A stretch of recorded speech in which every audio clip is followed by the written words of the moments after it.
नमस्कार दोस्तों। तो जिस टॉपिक पे आज हम चर्चा करने वाले हैं वो ये है कि हाँ जी, उत्तर प्रदेश गवर्नमेंट स्कीम्स या ग्रांट प्रोग्राम्स किस तरीके से चलते हैं। देखिए, बहुत सारे तरीके हैं जिसमें एनजीओज को, ट्रस्ट को, सोसाइटीज को, सेक्शन 8 कंपनीज को पार्टिसिपेट करने के लिए या फंड रिसीव करने के लिए पार्टनरशिप्स हैं या बहुत सारे एक तरीके से बहुत अवेन्यूज अवेलेबल है। बट सबसे बड़ी चीज क्या है, देखिए सेक्शन 8 कंपनी होना बहुत अनिवार्य होता है क्योंकि आजकल जो प्रेफरेंस है वो सेक्शन 8 कंपनीज को ही मिलता है। अब बात आती है कि हाँ जी, कौन कौन से डिपार्टमेंट हैं जिनके पास एनजीओ दर्पण है, नीति आयोग की आईडी है, यूनिक आईडी है, पेन रजिस्ट्रेशन है, सेक्शन 8 है या 1280G रजिस्ट्रेशन, वो ही इन ग्रांट्स को अप्लाई कर सकते हैं। अब इसमें बहुत सारी स्कीम्स है जो मैं बताने वाला हूँ। जैसे कि एनजीओ पार्टिसिपेट कर सकता है ग्रांट्स के लिए डिपार्टमेंट ऑफ सोशल वेलफेयर।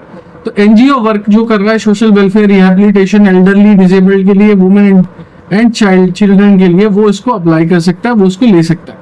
अब बात करेंगे यूपी की सोशल वेलफेयर करके एक डिपार्टमेंट की एक वेबसाइट है जिस पे आप अप्लाई कर सकते हैं इसको। ऐसे ही grant in aid volunteer organisation के लिए डायरेक्टरेट ऑफ डिसेबिलिटी एम्पावरमेंट ने इसको डिपार्टमेंट को अलाउ किया है और वो ही इसके ऊपर पूरे मापदंड तय करते हैं। अब उसके बाद बात करें तो देखिए, सबसे पहली चीज है कि हाँ जी, एनजीओ जो वर्क कर रहे हैं पर्सन डिसेबिलिटीज में उनको ये छूट मिलती है, बट सेक्शन 8 कंपनी होना अनिवार्य होता है। दिव्यांग जन सशक्तिकरण डिपार्टमेंट की ये वेबसाइट है जहाँ पे इस स्कीम के बारे में सब कुछ है। ऐसे ही women welfare and one stop centre NGO participate के लिए ये सारी चीजें हैं डिपार्टमेंट ऑफ वुमेन वेलफेयर के लिए। और मिशन शक्ति उत्तर प्रदेश करके ये वेबसाइट है जहाँ पे ये स्कीम है। ऐसे ही चाइल्ड केयर इंस्टीट्यूशन है जो कि चाइल्ड डेवलपमेंट और वुमेन डेवलपमेंट के लिए करते हैं काम। एनजीओ जो ऑपरेट कर रहे हैं चाइल्ड केयर इंस्टीट्यूशंस के लिए, जुवेनाइल जस्टिस के लिए, उनको ये अलाउड है। ऐसी ही बहुत सारी, मतलब अगर बोलूं तो बहुत सारी स्कीम्स है, बहुत सारी चीजें हैं जिसमें आपको बहुत सारे फायदे मिल सकते हैं। इंटीग्रेटेड चाइल्ड प्रोटेक्शन स्कीम है, वुमेन एंड चाइल्ड डेवलपमेंट के ऊपर एनजीओ जो कि रन कर रहे हैं। चिल्ड्रन होम्स को, अडॉप्शन एजेंसीज को, ओपन शेल्टर्स को, या मिशन वत्सल्य करके यूपी की एक वेबसाइट है, उस पर स्कीम की डिटेल है। दीनदयाल डिसेबल्ड रिहैबिलिटेशन स्कीम है एक तरीके से, जो कि डिसेबिलिटी डिपार्टमेंट और एनजीओ जो सर्व करे डिसेबिलिटी एबल्ड पर्सन के लिए, यूपी डिसेबिलिटी डिपार्टमेंट की जो वेबसाइट है उस पर आप इसकी पूरी विवरणकारी देख सकते हैं।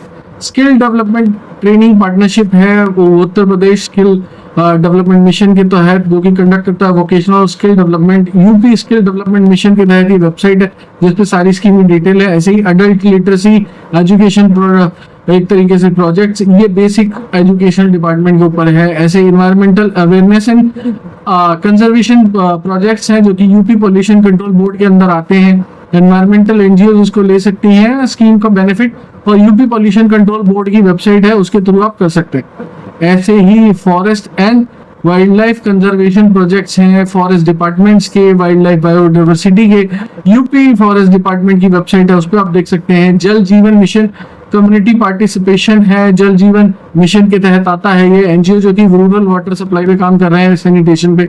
और जल जीवन मिशन उत्तर प्रदेश की वेबसाइट पे सारी डिटेल। ऐसे तकरीबन पता नहीं अनगिनत कितनी स्कीम्स हैं जो यूपी गवर्नमेंट ने चला रखी हैं एनजीओज के लिए, चाहे वो हेल्थ केयर एनजीओज हो या कोई एनजीओज हो जो HIV एड्स के लिए काम कर रही हो, ऐसी एनजीओज हो जो SHG और रूरल लाइवलीहुड्स के लिए काम कर रही हो, एग्रीकल्चर एनजीओ हो, FPO प्रोडक्ट ऑर्गेनाइजेशन के लिए काम कर रही हो, नेचुरल फार्मिंग या सस्टेनेबल एग्रीकल्चर पे काम कर रही हो, गौशाला एनिमल वेलफेयर के ऊपर काम कर रही हो, माइनॉरिटी एजुकेशनल एक तरीके से एनजीओज के तौर पे काम कर रही हो और माइनॉरिटी वेलफेयर डिपार्टमेंट के अंदर आती है। ये स्पोर्ट्स एनजीओज और यूथ एनजीओज के लिए भी स्कीम्स निकली हुई है गवर्नमेंट की फॉर फंडिंग। तो कॉमन पोर्टल्स हैं ये, बट इसके लिए आपके पास एक तरीके से एनजीओ दर्पण होना चाहिए, रजिस्ट्रेशन। और देखिए, गेटवेज हैं डिपार्टमेंट्स के जो कि ऑफर करते हैं स्कीम्स को, इंटीग्रेटेड एक तरीके से सारी चीजें हैं, सब कुछ दिया हुआ है, सारी जानकारी पब्लिक है, बट मुद्दा यही है कि लोगों को पता नहीं होता है। और सबसे बड़ी चीज ये कि हाँ जी, इनमें सबसे ज्यादा प्राथमिकता दी जाती है सेक्शन 8 कंपनीज को और सेक्शन 8 कंपनी के तहत जो भी काम कर रहा है उसको। तो काफी अच्छी चीजें हैं। और देखिए, रजिस्टर्ड ट्रस्ट सोसाइटी सेक्शन 8 जो है वो बहुत महान है इस चीज में। आपके पास एनजीओ दर्पण होना चाहिए, पैन कार्ड होना चाहिए, ऑर्गेनाइजेशन का रजिस्ट्रेशन सर्टिफिकेट होना चाहिए, लेटेस्ट ऑडिटेड फाइनेंशियल स्टेटमेंट्स होनी चाहिए, एनुअल रिपोर्ट्स होनी चाहिए, बैंक अकाउंट होना चाहिए एनजीओ के नाम पे, सेक्शन 8 के नाम पे, 12A और 80G होना चाहिए। FCRA रजिस्ट्रेशन जब चाहिए जब हम फॉरेन फंडिंग इन्वॉल्व कर रहे हैं, और FCRA 2.0 लॉन्च हो चुका है। और देखा जाए तो बहुत सारी चीजें आप कर सकते हैं और यही चीज आप कर सकते हैं दोस्तों। मैं बताऊं तो आपके हाथ में बहुत सारी चीजें करने के लिए, बट डिपेंड करता है कि हाँ जी आप किस फॉर्म में इन सारी चीजों को कर रहे हैं। क्योंकि लोग ना बातें करते हैं, काम नहीं करते हैं। अगर आप एनजीओ खोल के बैठे हैं और आपको फंडिंग की रिक्वायरमेंट है, फंड्स रेज करने हैं, सारी चीजों में आपको आगे बढ़ना है, अग्रसर होना है, तो आपके पास इस तरीके से पूरा विवरण होना चाहिए। आप जाके जब पूरी रिसर्च करोगे तब जाके आपको डिटेल्स मिलेंगी, और डिटेल्स अप्लाई करने के बाद आप एलिजिबल होंगे।